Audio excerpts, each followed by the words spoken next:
From world events to Washington and New York City, here's your concise world update for Wednesday, February 11th.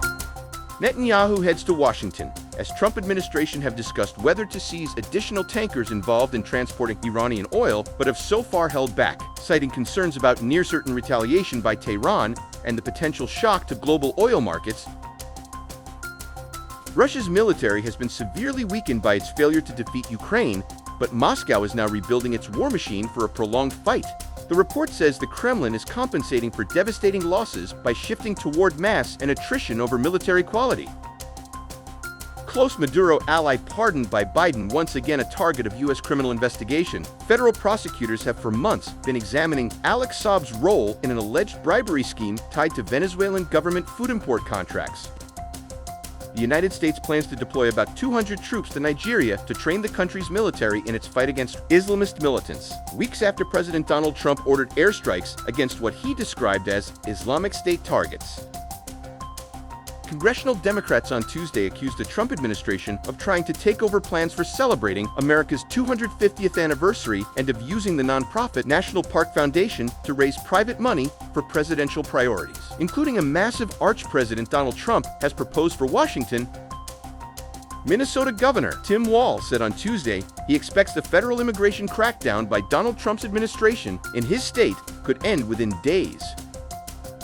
Joseph Thompson, a senior federal prosecutor who resigned from the U.S. Attorney's Office in Minnesota in mid-January over the Justice Department's handling of the immigration operation, is now representing Don Lemon.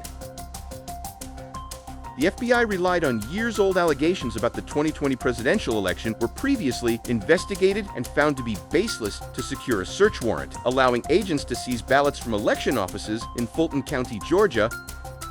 With just days remaining before a Friday deadline to fund the Department of Homeland Security, congressional Democrats and Republicans remain deadlocked over Democratic demands to impose new restrictions on President Donald Trump's immigration crackdown.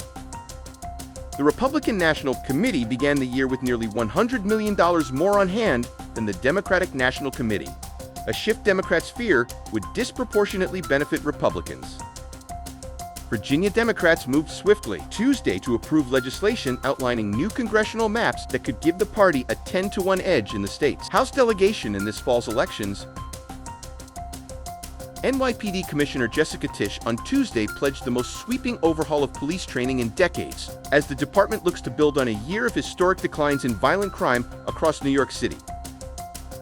Lieutenant Governor Antonio Delgado suspended his increasingly long-shot campaign for New York governor days after failing to secure backing from key left-leaning figures. A man was killed after being shot Tuesday afternoon on a Bronx subway platform. NYPD officials say first responding officers found a 41-year-old man shot in the thigh and groin. U.S. stocks were mixed Tuesday as weaker than expected retail sales data and fresh concerns about artificial intelligence's impact on the financial sector weighed on sentiment. Gold and silver prices rose on Wednesday as U.S. Treasury yields slipped following data showing stalled retail sales growth in December. From the Middle East to Wall Street, you're up to date.